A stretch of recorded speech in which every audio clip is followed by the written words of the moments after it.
혹시 최근에 보상금이나 보험금, 대출 등을 받으셨나요? 이 돈 때문에 2025년에 기초수급비 받지 못할까 염려되시나요? 기초수급을 처음 신청하신 분들과 기초수급을 현재 받고 계신 수급자 분들 모두 통장에 얼마까지 있어도 되는지 질문하시는 분들이 많아서 보건복지부에서 2025년 기준으로 준비했습니다. 통장에 생각보다 많은 돈이 있어도 받을 수 있습니다. 내용이 궁금하신 분들은 영상에서 확인하시기 바랍니다. 안녕하세요. 보건복지부입니다. 이번 영상에서는 처음으로 기초수급을 신청하시는 분들이나 기초수급을 잘 받고 계신 분들 모두에게 도움이 될 만한 내용입니다. 2025년 기준으로 통장 등에 얼마 정도까지 돈을 갖고 있는 경우에 기초수급자 대상이 되고 탈락되지 않는지에 대한 내용입니다. 그럼 시청하시면서 구독과 좋아요 그리고 알림 설정하시면 도움이 되는 복지 정보를 빠르게 확인할 수 있습니다.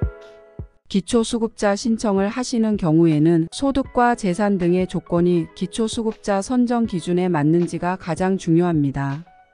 만약 현재 소득이 없다면 현재 갖고 계신 재산을 기준으로 자세히 살펴보셔야 합니다.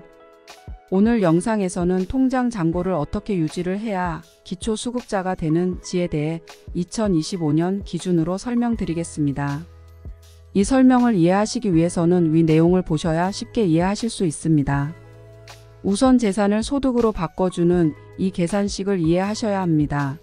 종류별 재산에서 기본 재산액과 생활준비금 혹은 부채 그리고 장기금융저축을 공제해줘야 합니다.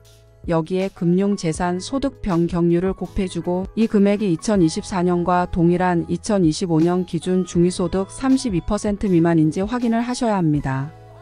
조금 더 이해하시기 편하도록 그림으로 보여드리자면 이렇습니다. 재산 종류별 금액이란 부동산, 금융재산 등이 모두 들어가는 것으로 기본 재산액이란 각 지역별로 일정 금액을 공제해주는 것으로 서울은 9,900만원, 경기도는 8천만원, 광역시 세종 창원 등은 7,700만원, 그 외 지역은 5,300만원입니다. 이 기본 재산액 공제는 주거용 재산, 일반 재산, 금융재산 순으로 제외합니다.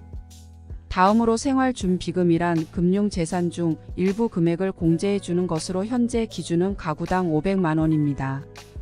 또한 장기금융저축공제는 3년 이상 저축을 했다면 추가로 500만원을 더 공제받을 수 있습니다. 여기에 재산 종류별 소득 환산율은 6.26%로 일반 재산은 4.17%이며 주거용 재산은 1.04% 그리고 1600cc 미만 승용 자동차 중 차량 10년 이상 또는 200만원 이상 차량은 100% 재산으로 보던 자동차 재산도 2025년부터는 2000cc 미만 승용 자동차 중 차량 10년 이상 또는 500만원 미만인 경우에는 일반 재산과 같은 4.17%로 환산합니다. 이러한 내용들은 다양한 재산들을 월급여로 변경하기 위한 숫자입니다. 그럼 이 계산식을 예시로 말씀드리겠습니다. 김생활님은 경기도에 혼자 거주하며 다른 일반 재산이나 소득과 장기금융저축도 빚도 전혀 없고 금융재산 1억 원만 있다면 2025년에 기초수급자가 될 수 있을까요? 우선 위에서 본 소득 환산식을 금융재산에 맞춰서 다시 보여드리니 이 산식을 기억하시면서 설명드리겠습니다. 금융재산을 경기도 기본공제액 8천만원을 빼줍니다. 여기에 생활준비금 500만원을 빼주면 1,500만원이 남습니다. 이 금융재산의 6.26%를 적용하면 금융재산의 소득 환산액은 93만 9천원이 되는 것입니다. 즉 2025년도 1인 가구 중위소득 32% 기준인 76만 5천원을 넘기 때문에 기초수급자 생계급여 대상이 될 수 없고 의료급여 대상은 될 수 있는 것입니다. 즉 생계급여를 뺀 의료주거교육급여는 받을 수 있는 것입니다. 그렇다면 이 계산에 따라 얼마 정도의 돈이 통장에 있다면 2025년에 기초수급자 혜택을 받거나 유지할 수 있을까요? 이 계산에 따르면 경기도에 살고 월세보증금, 소득 그리고 다른 재산 등이 없고 1인 가구라면 금융재산이 9억 7,220만원을 초과하지 않을 때 기초수급 생계급여 혜택을 받을 수 있는 것입니다. 2024년 기준 영상에서는 왜 이거보다 더 통장 잔액이 있어도 기초수급 받을 수 있다고 하지 않았냐고 묻는 분들이 계실 겁니다.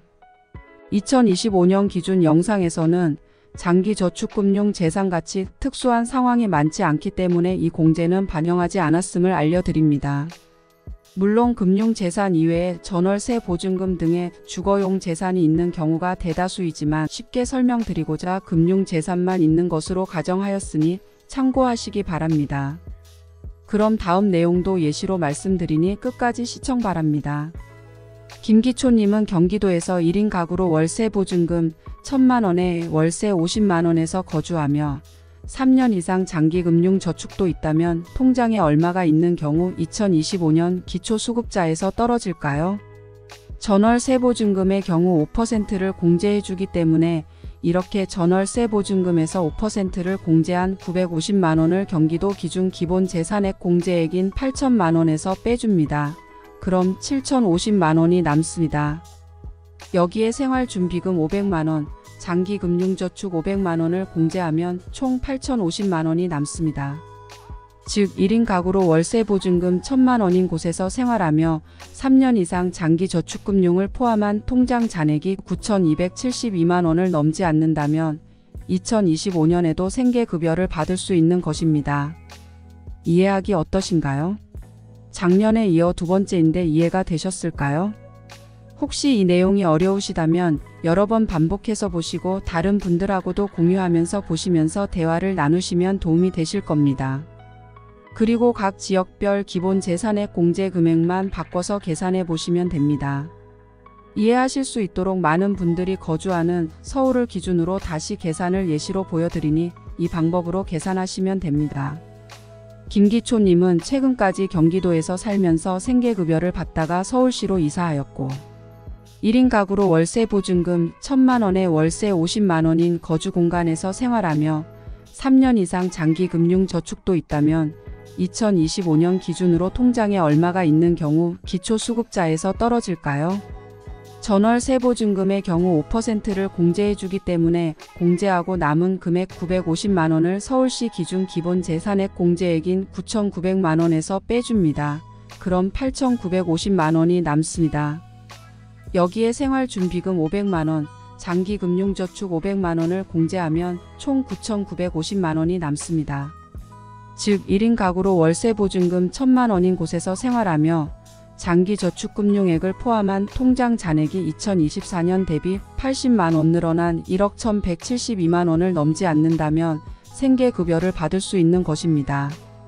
그럼 여기서 궁금하신 게 있으실 겁니다.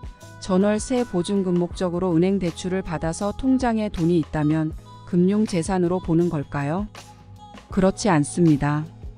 대출받은 돈은 언젠가는 다시 은행에 돌려줘야 하는 빚 즉 부채이기 때문에 생활준비금처럼 공제를 해주는 항목으로 재산에 포함하지 않습니다.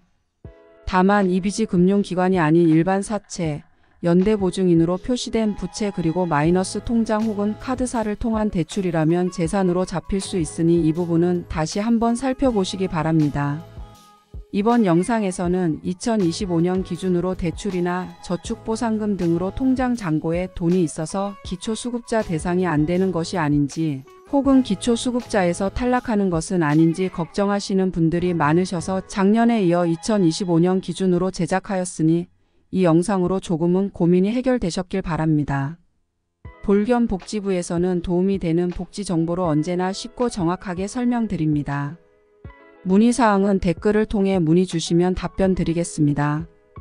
보다 정확한 내용은 행정복지센터에서 상담 받으시길 추천드립니다.